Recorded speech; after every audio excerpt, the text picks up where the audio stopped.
Coming up this morning, continued heavy rainfall this weekend causes more problems on the roadways. Plus, a Floyd County Fire Department gets a $10,000 grant to help them during the fire season. And the manhunt continues for an armed and dangerous suspect accused of shooting a Virginia police officer. Dedicated to Eastern and Southern Kentucky, this is WYMT Mountain News This Morning. Good morning. It is 6 o'clock on the dot on Monday, February the 18th. I was driving home last night and it was a pouring the rain, and Brandon will bring him in this morning. Brandon, temperatures are completely reasonable today and they should be this week. But we can't really rejoice in that so much because we're going to see quite a bit of rain. Exactly, and thankfully the rain backing off a little bit today, but as we go toward tomorrow and the rest of the week, it's going to definitely pick back up in a big way. We're continuing to watch the trends. Backed off a little bit overnight on those totals, but again, still early in the game, so we'll keep you posted on that. Let's go to the current conditions there this morning on the satellite and radar. You see all that rain. Made for some good sleeping weather for you last night, but again, it made for some rough driving conditions if you were out and about last night. This morning, still some wet roads and a little bit of fog, so be careful of that. Temperatures continue to drop. They'll stabilize, though, in this afternoon back into the upper 30s. We'll climb just a little bit today, but it's going to be cloudy, no sunshine. 41 Hazard, 42 Middlesboro, 41 Jacksboro. Almanac today, we should be right around 49 for an average daytime high. We'll be at 38. We actually hit our high at midnight, but we'll stabilize at 38 this afternoon. The record set back in 1994 of 70 degrees. So your out the door forecast, dry, maybe a sprinkle or two early, but again, I don't think we'll see too much in the way of that. The rest of the forecast coming up here in just a few minutes. All righty, Brandon, thank you. Well, a Perry County road is shut down due to an overnight mudslide. It happened on Highway 699, just past Beach Curve near the old Blue Diamond coal tipple close to Leatherwood. Dispatchers tell us it was a large slide and have no idea how long the road will be shut down for. Drivers are asked to avoid the area.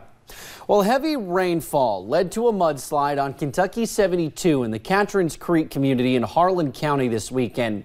Crews say they are keeping an eye on the slide. Now, due to the danger of the situation, crews cannot work on the slide at night. Barriers besides the roadway keep the mud from going onto the road for now.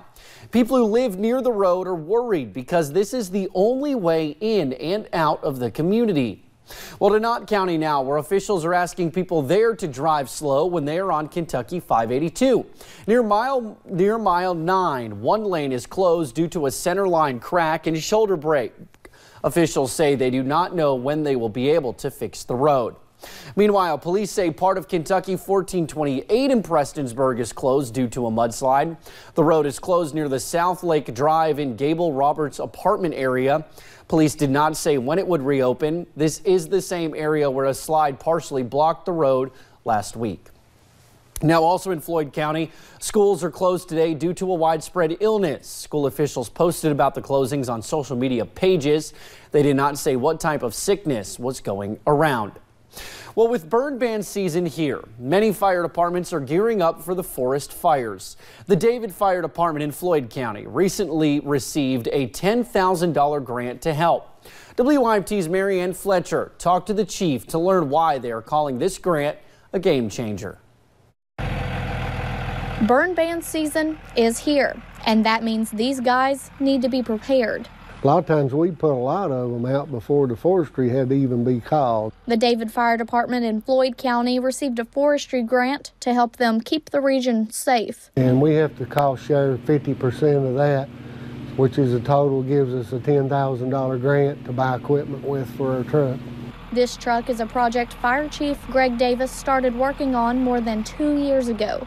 Response time will be much faster, and accessing places that we've either had to walk in or wait on somebody to bring us side by side or a four-wheeler to help us get there. It will be equipped with all the necessities they need to not only fight forest fires, but help with crashes or rescues as well. It'll give us access to properties that we haven't been able to get to in previous years. Items like these coveralls and gloves make it much easier to fight forest fires. They're very light, durable. These, they breathe better than the turnout gear, and it's less strenuous on a firefighter to be able to use those. Davis says this grant is a real game changer. It's been really good for us, so we didn't have to be out all the expense with this cost share with the forestry to help us. Keeping the region safe. In Floyd County, Marianne Fletcher, WYMT Mountain News. Now, Chief Davis says he hopes to have the rest of the items in and ready for use soon. To Virginia now, police are searching for a man they say shot an officer early yesterday morning. It happened in Bluefield, Virginia. State police say attempted capital murder charges were filed against Donquail Gray. Investigators believe Gray could be in West Virginia. The shooting happened when the officer pulled over Gray. The wounded officer is being treated for serious injuries. Well, Mississippi police discover 4 people dead in a home after a 12-hour standoff with a suspect. It started early Saturday morning with a call about a domestic disturbance, which turned into a standoff and hostage situation that lasted several hours. Just before 3 p.m., after nearly 12 hours, the standoff ended when first responders subdued the suspect and made an arrest. This has been a real traumatic day here in this area of Clinton, and I want to thank the citizens of Fox Run. Nothing like this has ever happened before that I'm aware of in the city. A battering ram was used to get inside the house, officers discovering a gruesome scene with 4 people dead. 2 children were rescued from the scene unharmed around 11 in the morning. Well, an Ohio deputy is recovering from serious burns after being set on fire while serving a warrant. Last week, Portage County Deputy James Acklin was attempting to arrest 49-year-old Jay Brannon when Brannon lit a flammable liquid on fire and then throwing it on the deputy. Acklin was seriously burned and is still in a Northeast Ohio hospital. He is, however, expected to recover. Brannon faces 5 counts of attempted murder and 4 counts of arson in the case. At least 7 people have died in Haiti in the latest protests there since February 7th. CNN's Sam Kiley visited the State University Hospital of Haiti to see the impacts riots have had on the hospital. He spoke to patients going without vital medicine and the doctors doing their best to keep them alive. This is the road to the capital's biggest hospital. More than a week of rioting has left it desolate. Its grounds are home to livestock. Protests mark the 2nd anniversary of Juvenal Moise's presidency. He demands across Haiti that he step down. Dr. Joseph tells me that most of the patients, hundreds of them, have fled. It's easy to see why. This is your intensive care unit? Yes. Without nothing. You really have nothing? Nothing. There's no machinery, there's no machinery for one oxygen. The doctor tells me that the hospital was crippled by shortages before the riots. Now it's also short of patients. This is the State University Hospital of Haiti, and it's been cut off from the city by riots. There's no food here or water, no medicines either. This is Guilhem. He was getting drugs, now he's just stuck here, the doctor says. Next to him is Madame Saint-Ville. Her catheter drains into a wash bowl. We are blocked. We don't have drug because all the area is blocked. This is why we exist, and it's the reason why you exist and you can do what you have to do. It's like you doesn't exist. And when already poor people feel that their very existence is doubted by their leaders, they're likely to try to prove otherwise. Sam Kiley, CNN in Port-au-Prince.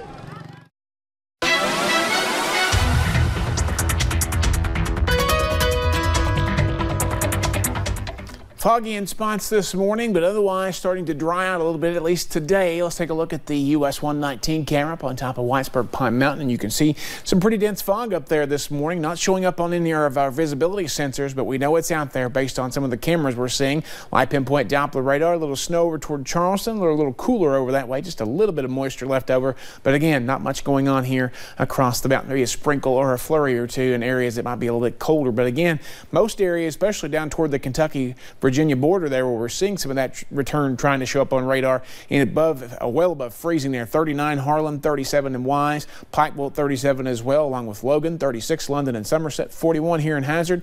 Coolest spot in the region is 34 up near Moorhead. Day planner for today, we are looking at temperatures that will dip just a little bit more before starting to stabilize this afternoon in the upper 30s, close to 40. Again, with the cloudy skies, I think upper 30s will be about the best we get back to today. Our daytime high was at midnight. Will? All righty, Brandon, thank you. Well, thanks for joining us on Mountain News this morning. More news is on the way. A Pikeville native wins $19,000 with one lucky shot at the University of Kentucky during college game day. And weighted blankets have become popular in many homes with claims of a better night's sleep and reducing stress.